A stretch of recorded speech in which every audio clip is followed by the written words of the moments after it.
శ్రమలలో బహుశ్రమలలో ఆదరణ కలిగించెను. వాక్యమే కృపావాక్యమే నన్ను వీడని అనుబంధమై, శ్రమలలో బహుశ్రమలలో ఆదరణ కలిగించెను.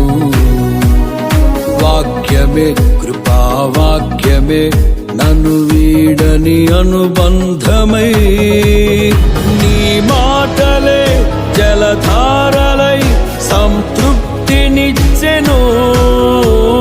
నీ మాటలే ఔషధమై గాయములు కట్టెను. నీ మాటే మధురం రాజులకే, మహారాజు కృప చూపే